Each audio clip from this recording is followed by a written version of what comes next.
Bem, boa noite, gente. Estamos retomando aqui nossos estudos, né? Hoje começando um assunto novo. E sejam bem-vindos aí quem está vindo pela primeira vez. Nós vamos seguir o fio desse estudo. Eu vou procurar seguir a linha que eu fui traçando no meu livro. O meu livro se chama A Nova Aurora de uma Antiga Manhã, Surpreendentes Diferenças entre as Plantas Sagradas e as Drogas, as Propriedades Misteriosas dos Enteógenos. É um nome um pouco longo, né? Mas ele define bem o eixo, né? A proposta central do livro, né? E a gente começa nesse estudo falando do problema das drogas, né? Problema muito assim complexo e muito que causa muitas turbulências nos grandes centros urbanos, né? Nas cidades, em muitos lugares, e que nós vimos inclusive o surgimento de poderes paralelos, né? E a princípio vamos fazer uma reflexão sobre esse tema, né? Tema que nos toca muito de perto, porque a gente tem um foco de procurar dar alguma contribuição para a solução desses problemas sociais sérios que atravessamos, né? E muitos temos aí amigos ou pessoas até da família, nós mesmos podemos ter passado por essa questão das drogas. Então vamos fazer uma reflexão profunda sobre esse assunto para tentarmos extrair aí algum caminho novo, né? Algum caminho novo para lidarmos com esses problemas de uma maneira mais satisfatória, porque as políticas públicas, as soluções dadas até hoje têm sido ainda bastante insuficientes e até não têm surtido muito efeito, não têm sido muito apropriadas. Então, a gente intitulou essa primeira etapa do nosso estudo, né, o problema das drogas na atualidade ou o início do despertar, né? Então, digamos assim, hoje vamos começar a trazer um pouco dessa reflexão, compartilhar com vocês. E começamos com uma frase que nós vamos trazer uma compreensão profunda dela ao longo dessa noite. Eu espero que a gente já consiga levantar vários pontos sobre essa expressão, né? A crise para a totalidade. O que seria isso, né? O que estamos querendo dizer com essa frase, né? E eu começo o livro com 3 citações que são bastante interessantes para esse assunto que a gente vai abordar, né? A primeira diz assim: somos viciados em nossas crenças e agimos como viciados quando alguém tenta arrancar de nós o poderoso ópio dos nossos dogmas. Mikhail Talbot.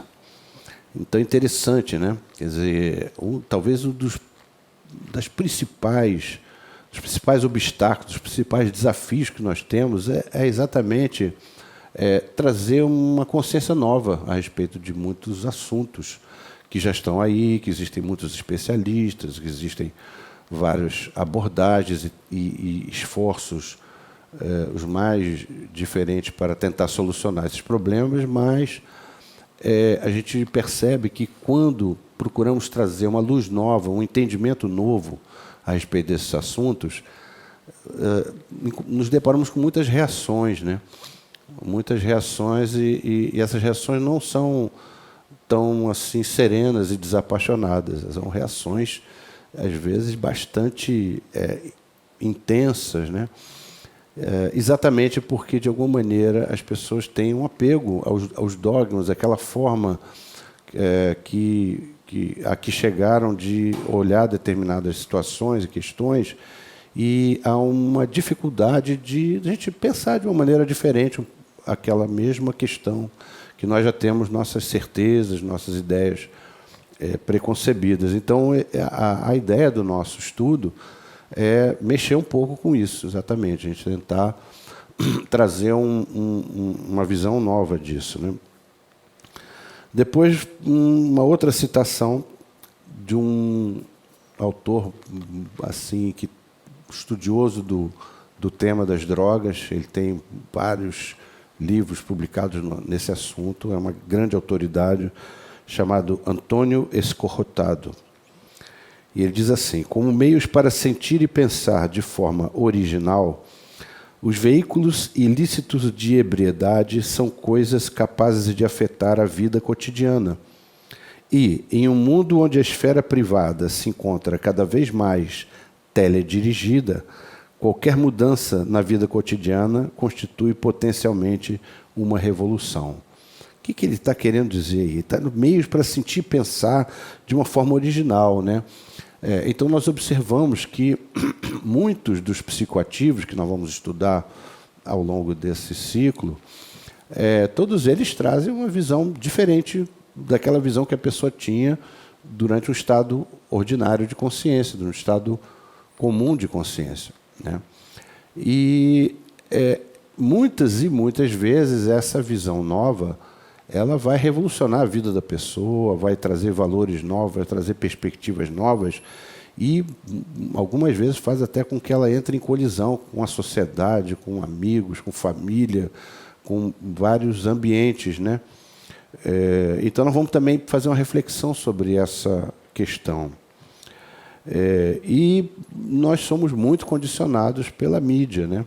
A mídia forma opiniões e cria assim, uma série de valores e de formas de pensar e de entender o mundo e de lidar com a vida que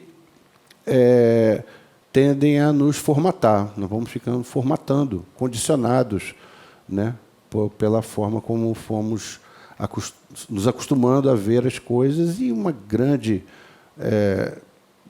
assim, uma das dimensões que influi muito nisso é exatamente a mídia, a televisão, enfim, todos os veículos de comunicação, de uma maneira geral. E vemos que quando a pessoa expande a sua mente, ela, de alguma maneira, ela vai trazer uma revolução nisso, né? Aí já começamos a perceber como determinadas ferramentas de expansão de consciência são vistas com uma certa suspeição, porque existe um sistema que procura manter-se como com as injustiças, com todas as desigualdades, com todos os esforços de alienação das pessoas, né? E quando a pessoa começa a se dar conta de uma série de visões, de perspectivas novas a respeito do mundo, da vida, da natureza, de si mesmo, da cultura, assim por diante, isso vai trazer vai mexer com essa homeostase, digamos assim, né? E a última frase que eu menciono no início do livro é uma frase de Jung muito interessante, que ele diz assim: o nosso intelecto fez conquistas tremendas, mas, ao mesmo tempo, a nossa casa espiritual desmoronou. Vocês vão ver que isso tem muito a ver com aquilo que a gente vai falar sobre o problema das drogas, e depois, na sequência, vamos falar sobre os enteógenos, a ayahuasca e outros enteógenos, que são plantas sagradas muito especiais, né? Então, esse problema da droga no mundo moderno digamos assim, é uma espécie de bode expiatório, né?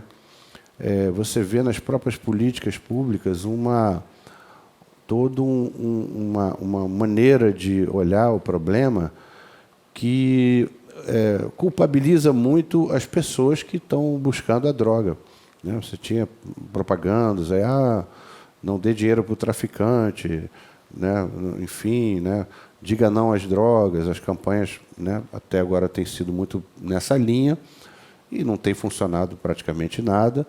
E, na prática, acontece que, muitas vezes, o jovem, às vezes, que quer fumar um cigarro, ele vai ter que ir ao encontro do traficante, subir o morro e passar por situações de risco tremendas, né, em função da clandestinidade para onde foi empurrado o assunto. Então, a nossa ideia é exatamente retirar da clandestinidade, trazer o assunto para a consciência e para uma reflexão mais viva e crítica, para que a gente possa encarar de frente os problemas e encontrar soluções mais adequadas e mais eficazes para se lidar com essas questões. Então, esses assuntos decisivos que esse universo da droga vai trazer, né, eles urgem ser tratados com mais imparcialidade, mais sabedoria. Nós precisamos ter uma visão, conseguimos escapar da visão preconceituosa com que esse assunto tem sido tratado em muitos lugares e tempos e sociedades diferentes, né? Então, temos que olhar de uma maneira nova, né? E precisamos levar a fundo nas suas últimas consequências e desdobramentos, né? Então, essa questão ela pode ser emblemática, assim, ser uma espécie de sinal, né, de que precisamos buscar em novos horizontes de consciência e de compreensão de nós mesmos e do mundo que nos cerca as soluções para isso. Isso é, a questão da droga, se refletirmos de uma maneira mais apropriada, pode trazer autoconhecimento, pode trazer uma forma diferente da gente olhar para a vida, para o mundo, para nós mesmos, né? É isso que nós vamos tentar assim trazer, compartilhar com vocês essas ideias, né?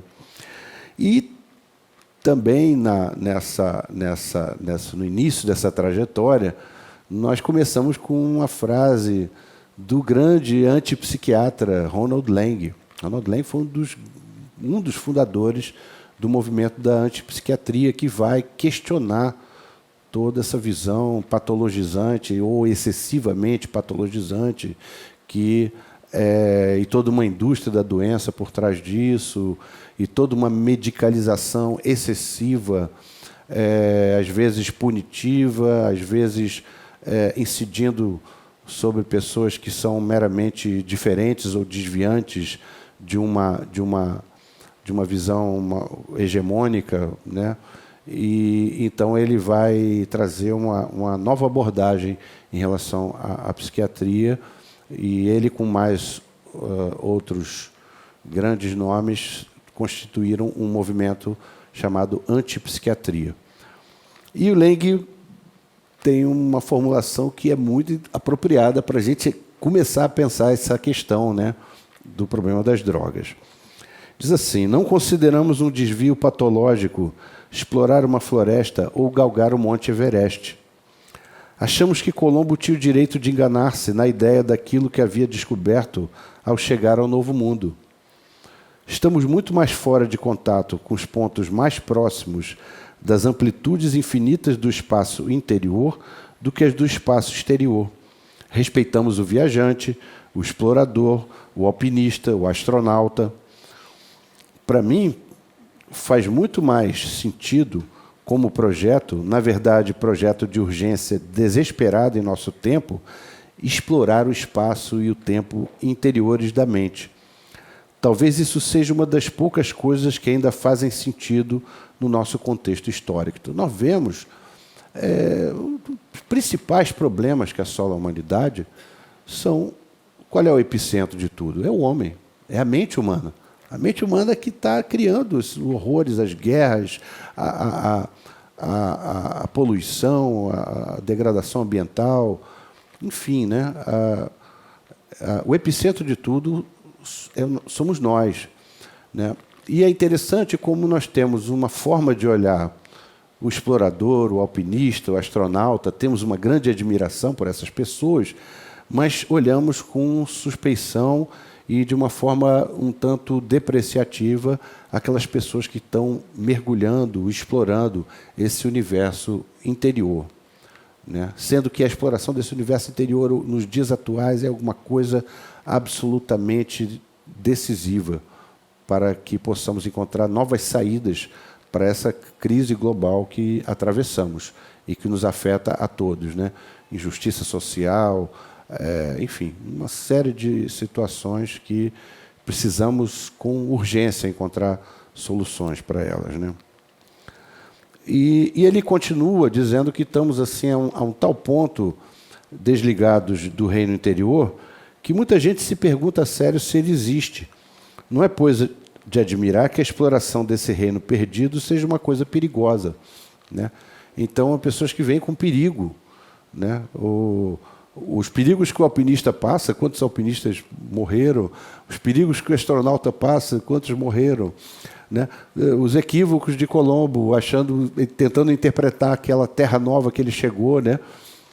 Tudo isso é visto com muita generosidade e benevolência. Mas, quando alguém está explorando o espaço e o tempo interiores da mente, nós já temos uma visão diferente, uma visão mais preconcebida, mais, assim, muitas vezes negativa, né, desses tipos de procedimento. Mas os perigos, que poderíamos dizer, né, por que é perigosa essa exploração? Né? Toda exploração tem perigos, obviamente, né?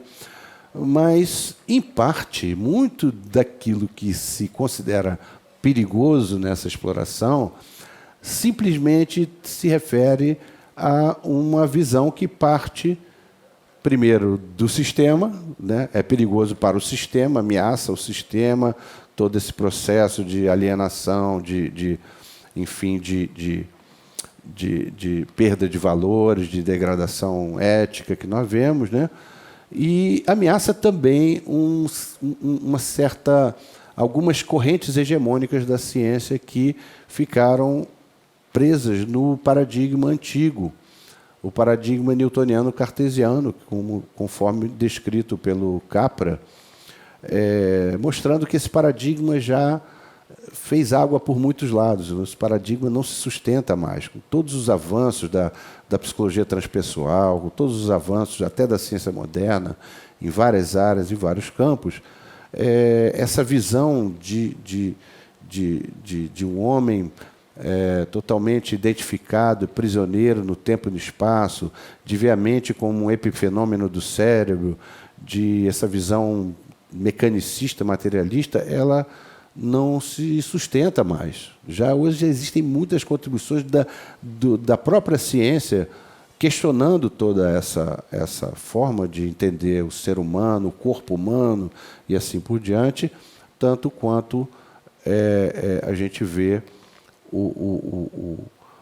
tanto quanto a própria psique humana, a própria mente humana, né? Então, bastante importante a gente começar essa reflexão dessa maneira, né? Então, esse paradigma está desmoronando, esse paradigma mais antigo, digamos assim, né? Mas ele continua muito forte, dentro da academia, dentro das universidades, em muitos lugares, ainda se cultua, né? Nós vamos usar um pouco até essa linguagem religiosa para brincar, né? Esses dogmas ainda são bem cultuados, ainda tem uma quantidade grande de pessoas que aderem a eles e são fiéis e são, né, e têm fé neles, né? Porque se a gente for examinar os fatos, nós vamos ver que nós temos muitas bases, fatos e resultados de investigações para poder questionar tudo isso. Mas as pessoas preferem, muitas vezes, até grandes pensadores, varrer para debaixo do tapete uma série de dados para não terem que se confrontar com uma situação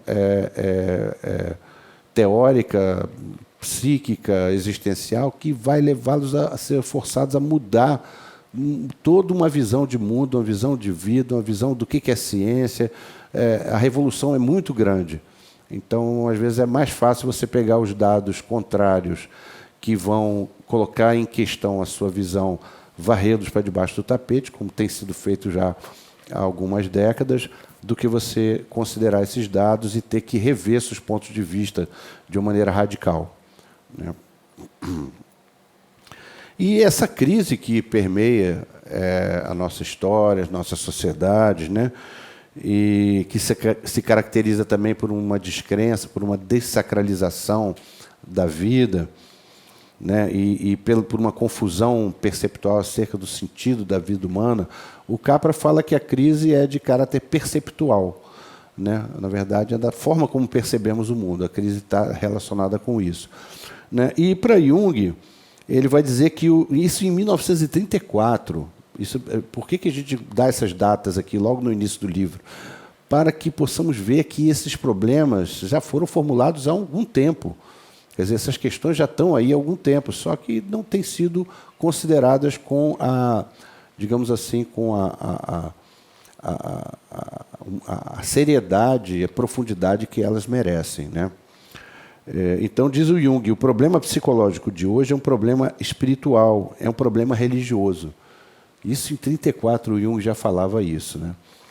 E é muito interessante, né? Porque podemos dizer assim que os homens estão sedentos e famintos de uma relação mais harmoniosa com a sua psique, com o seu universo interior, né? Sedentos também, famintos de uma relação mais harmoniosa com os recursos que nós temos da mente humana, né? Os recursos que temos dentro de nós, né? Essas forças que habitam a nossa psique. E não é à toa também, por outro lado, temos um fascínio por muitas informações que vão falar de recursos bastante poderosos que existem na mente humana, não só na área mais assim física, né? Nós vemos atletas, faquires, pessoas fazendo coisas que as pessoas comuns, nós pessoas comuns não conseguimos, né? Mas também em termos de recursos psíquicos, né? Pessoas que têm assim acesso a certas dimensões e recursos internos que normalmente nós não temos, até porque não somos educados nem temos o treinamento adequado para isso, né? E muitas vezes os homens modernos, e especialmente os jovens, têm uma resistência invencível em relação às opiniões pré-fabricadas que se pretende impor, especialmente nessa área das drogas, né? E nós vamos ver por que isso, né? Há um rechaço muito grande em relação a uma visão muito estreita e muito limitada dessa questão dos psicoativos, que muitas pessoas rechaçam, rejeitam, não conseguem obedecer, respeitar, aderir, porque percebem que aquela formulação está inadequada, né? Então, nós vamos tentar ir mais fundo nessas questões todas, né? E aí o Aldous Huxley, o famoso Aldous Huxley, que escreveu As Portas da Percepção, foi uma experiência, das narrativas dele, a experiência que ele teve com mescalina, e ele narra de uma forma muito interessante, assim, resgatando o valor da experiência de expansão de consciência, e ele vai também fazer uma interpretação do cérebro como uma válvula redutora de onisciência. Isso é uma coisa muito interessante que o Huxley traz, né? A ideia de que nosso cérebro, ele exatamente ao contrário de gerar ou produzir consciência, na verdade, ele estreita essa torrente de onisciência, que seria a natureza última da mente, para que possamos viver no mundo e podemos nos mover, fazer coisas simples e nos adaptarmos e lidarmos com as coisas do dia a dia, porque senão nós seríamos inundados por uma torrente de onisciência enorme e não íamos conseguir essa adaptação, né? Interessante essa visão, porque nós vamos hoje um pouquinho explorar um pouco mais essa maneira de entender as coisas, né? E hoje nós detectamos assim de muitas formas como essa sede de plenitude, esse anseio por um paraíso perdido, né, vai aparecer em várias dimensões no nosso dia a dia, vai ter um efeito como um impulso motivacional muito poderoso para a saúde e para a doença, para aquilo que é funcional e para aquilo que é disfuncional. Mas ele está presente, inclusive, em muitas patologias. Né? Por trás daquela disfunção psíquica, nós temos esse anseio de plenitude que está canalizado de uma maneira equivocada. E podemos dizer até para também muitos das coisas absurdas e coisas terríveis que vemos no mundo, né? Por detrás tem um movimento para a plenitude, essa sede do paraíso. Né? Até o Jung vai falar que as pessoas cortam o pescoço umas das outras, né? Quando estão discutindo sobre a forma como o paraíso deve ser instaurado sobre a Terra. Né? Não, o paraíso tem que ser assim, aí corta a cabeça do outro, porque o outro discorda, que acha que tem que ser de outra maneira. Né? Mas aquele impulso é forte. Tão forte que o sujeito pode cortar a garganta do outro, às vezes em nome de um Deus amoroso, em nome de uma religião, e a pessoa fazem isso. Né? Tal a pujança desse impulso, dessa motivação, dessa sede de plenitude que temos. Né? Então, assim, muito interessante, né? Porque essa procura por esse paraíso perdido, ela pode nos levar a uma porta muito importante, que o Jung trouxe como uma contribuição fantástica e que nós, de alguma maneira, acabamos, nas ciências humanas, de uma maneira geral, essa contribuição do Jung, essa revolução de Copérnico do Jung acabou sendo um tanto deixada de lado, né? Ou não foi considerada em todo o seu alcance, né? todo o alcance que tem essa contribuição, que é a ideia de si mesmo, né? Essa ideia de self, que seria o si mesmo. A ideia que o Jung vai desenvolver a partir dos seus estudos, da sua experiência clínica, é a ideia de que o ego, que seria o centro da consciência, não é o centro da psique, nem é, digamos assim, a dimensão última que constitui a nossa identidade maior, mas sim o si mesmo. O si mesmo, para Jung, é o centro da psique. Seria o sol, em torno do qual nosso sistema psíquico precisa girar, e não do ego. Né? Isso é uma revolução incrível, porque para nós entendermos a mentalidade dos místicos, dos xamãs, de muitas pessoas, médiums, de várias pessoas que têm assim, experiências transpessoais, nós vamos depois ver um pouco mais desse conceito, né? Para você compreender a mentalidade dessas pessoas, você precisa considerar essa ideia de um outro centro maior na psique humana, porque são pessoas que se regem muito mais por esse centro maior do que meramente pelo seu ego. Né? A vida dessa pessoa, as atitudes delas, as atividades delas estão muito mais orientadas, guiadas e tangidas pelo si mesmo, por uma instância maior, uma instância de uma centelha de consciência cósmica dentro de si, do que por valores meramente egóicos. Né? E talvez seja isso que Jesus quisesse dizer quando ele fala do reino dos céus, o reino de Deus, que o homem foi lá, vendeu tudo que tinha e descobriu um tesouro no campo. Ele vendeu tudo que tinha para comprar aquele campo, para poder pegar aquele tesouro. Né? Falando certamente da prioridade que precisamos dar para a busca desses estados de plenitude, desses estados de expansão de consciência, como uma chave importante, capaz de revolucionar nossas vidas, de revolucionar a própria sociedade que está aí. Né?